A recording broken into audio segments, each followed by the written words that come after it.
সাগরিকার জহুর আহমেদ চৌধুরী স্টেডিয়ামে অনুশীলন করছে খুলনা টাইগার্স। সকাল থেকে এই মাঠে বিভিন্ন দল অনুশীলন করছে এবং আজকে এম এ আজিজ স্টেডিয়ামে, অর্থাৎ এই মাঠে না, আরেকটা যে মাঠ আছে চট্টগ্রামে, সেই মাঠে অনুশীলন করার কথা ছিল দুর্বার রাজশাহীর, এবং সকাল 10টা থেকে সেখানে অনেক গণমাধ্যম কর্মীও সকালে গিয়েছিলেন এবং যে শুনেন যেখানে প্র্যাকটিসটা ক্যান্সেল হয়েছে এবং কিভাবে ক্যান্সেল হয়েছে, কার মাধ্যমে সেটা শুনেছেন সেটাকে আমি বলি। মাঠে কিছু বল বয় ছিলেন এবং কিছু নেট বোলার ছিলেন, তারা বলছিলেন ভাই আজকে কি আর কারো অনুশীলন আছে? আমরা যারা ছিলাম গণমাধ্যম কর্মী তারা বলছিলাম ভাই আজকে তো দুর্বার রাজশাহী এখানে অনুশীলন করবে, সেই জন্যই আমরা এখানে এসেছি।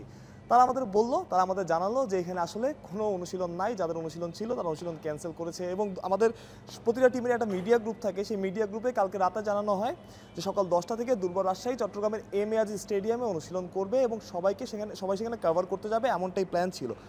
এবং আমরা যখন জানতে পেরেছি সকাল 9:30 নাগাদ আমরা সেখানে পৌঁছাই, যে আমরা দেখি যে নেট মাঠ সব কিছু প্রস্তুত, কিন্তু সেখানে কোনো প্লেয়ার নাই। নিরাপত্তা কর্মীরাও সেখানে ছিলেন, পুলিশ সেখানে ছিলেন এবং বিসিবি যারা নিরাপত্তার দায়িত্বে থাকেন তারাও সেখানে সকাল থেকেই ছিলেন, সময় মতো উপস্থিত হয়েছিলেন। এবং মাঠের সাথেই যেহেতু তাদের টিম হোটেল, আমরা ভেবেছিলাম যে টিম হোটেল থেকে অনেক সময় হেঁটেও সেখানে আসেন, মানে এতটাই কাছাকাছি দূরত্ব, অনেক সময় গাড়িতে টিম বাসেও আসেন। আমরা ভাবছিলাম তারা আসবেন এবং সেখানে টিকিটেরও লাইন ছিল। তো হুট করে শুনলাম, সেটাও আমরা নেট বোলারদের কাছে, যে অনুশীলন হবে না। তারপর আমরা মিডিয়া ম্যানেজারের সাথে যোগাযোগ করলাম একজনের মাধ্যমে, সে আমাদের জানালো যে অনুশীলনটা ক্যান্সেল করা হয়েছে। এবং তারপরে আসলে গ্রুপে জানানো হয় 9:48 যে তাদের প্র্যাকটিস সেশনটা ক্যান্সেল করা হয়েছে। এখানে আসলে মিডিয়া ম্যানেজার আসলে কিছু করার নাই, কারণ যে কারণে অনুশীলনটা ক্যান্সেল হয়েছে সেটা হয়তো তিনিও জানতেন না, মানে তার এখতিয়ারের মধ্যেও পড়ে না। তিনি হয়তো প্রস্তুতি নিচ্ছিলেন, তিনি হয়তো শুনেছিলেন যে প্র্যাকটিসটা 10টা থেকেই হবে।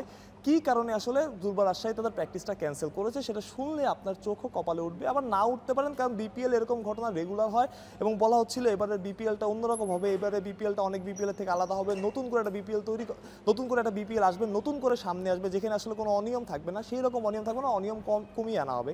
কিন্তু দুর্বার রাজশাহী আসলে ক্রিকেটাররা বিপিএলের মাঝপথে বা শুরুর আগে একটা নিয়ম আছে যে নির্দিষ্ট পরিমাণ একটা টাকা ক্রিকেটারদের দিতে হয় টুর্নামেন্ট চলাকালীন, টুর্নামেন্ট মাঝপথে, টুর্নামেন্ট শুরুর আগে ধাপে ধাপে টাকাটা পরিশোধ করে।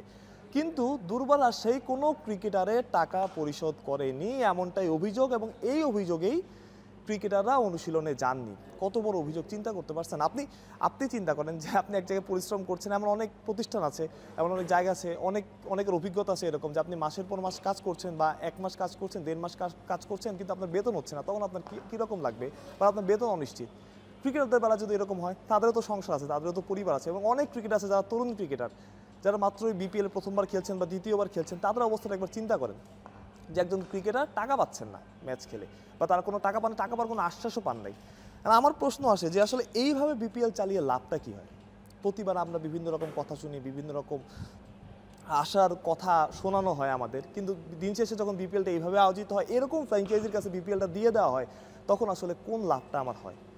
আমার এখনো মনে আছে ড্রাফট থেকে দুর্বার রাজশাহী তাদের প্রথম বিদেশি ক্রিকেটার নিয়েছিলেন ড্রাফটের লিস্টের আগের ক্রিকেটার, মানে সবশেষ ক্রিকেটার আগে একজন ক্রিকেটার ছিলেন লাহিরু সামারাকুম, শ্রীলঙ্কান ক্রিকেটার। শ্রীলঙ্কানও বড় কোনো লিগে তিনি খেলেন না, বড় কোনো ক্রিকেটার নন, ন্যাশনাল টিমে তার ওইভাবে কখনো খেলা হয় নাই, এটির মানে চায়নাতে বা কোথাও একটা ম্যাচ খেলেছিলেন আমি যতটুকু জানি। তারপরে নেওয়া হয়েছিল সাদ নাসিমকে। 2টা বিদেশি প্লেয়ার তার ড্রাফট থেকে দলে নিয়েছিলেন এবং তারা বলেছিলেন অনেক বিগ নেমস আসবে, অনেকে আসবে, আমি জানি না তারা আসলে কোথায়। তারপরে তার লাস্ট একজন বিদেশি রিক্রুট করেছেন, তার নাম হচ্ছে কামিংস, কি একজন কামিংস যেন, আপনারা অস্ট্রেলিয়ান কামিংস ভাববেন না, সরি টু সে, অনেকে হয়তো ভাবতে পারেন, আমি একটা শিরোনাম দেখছিলাম যে কামিংস আসছেন রাজশাহীতে, এরকম কিছু না, অস্ট্রেলিয়ান কামিংস না, সে ওয়েস্ট ইন্ডিজের কামিংস। ওয়েস্ট ইন্ডিজের আগে হয়ে তিনি অনেক আগে, যদি ভুল না করে থাকি 4-5 বছর আগে টেস্ট ম্যাচ খেলেছেন, টি-20 ক্যারিয়ারও তার অত সমৃদ্ধ না, তাকে আনা হয়েছে। আমি জানি না আসলে দেশি ক্রিকেটারদের টাকা না দিয়ে বা দলের ক্রিকেটারদের টাকা না দিয়ে বিদেশি ক্রিকেটার আনা কোন কারণে, সেটা একটা প্রশ্নের মুখোমুখি করে।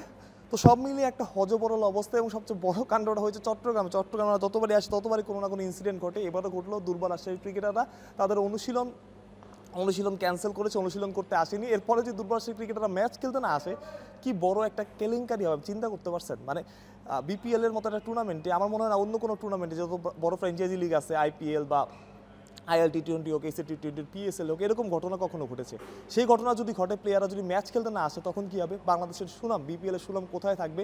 এমনিতে তো বড় মানে বিদেশি আমরা পাই না। এরকম যদি হয়, আমার কাছে মনে হয় যারা দায়িত্বশীল আছেন তাদেরই দায়িত্ব নিয়ে কাজটা করা উচিত। যদি টিম না হয়, আমরা 6 দলের বিপিএল করলাম, 5 দলের বিপিএল করলাম, তারপরেও মানে এরকম টিমকে দেওয়া উচিত যারা আসলে আমাদের এবার বিপিএলে দেখেন না, ফরচুন বরিশালের মতো ফ্র্যাঞ্চাইজি আছে যারা খুবই প্রফেশনাল, খুবই বড় বড় ক্রিকেটার, তারা এর মধ্যে এনেছেন, কাইল মায়ার্সকে এনেছেন, দাউদ মালানকে এনেছেন, শাহিন শাফরিদি তাদের হয়ে খেলে গেছেন, রংপুর রাইডার্সের দিকে তাকান। তাকান, অ্যালেক্স সেলস খেলে গেছেন, অনেক বড় বড় নাম আছেন, ঢাকা ক্যাপিটালস খুব ভালো করছে, খুব বড় বড় তারকা আছেন।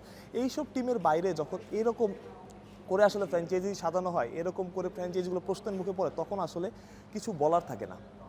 এটাই আমার কাছে মনে হয় যারা দায়িত্বশীল তাদের চিন্তা করা উচিত, ক্রিকেটারদের স্বার্থটা দেখা উচিত আসলে দিন শেষে। মাহরুজ প্রত্যয়, বিডি ক্রিক টাইম।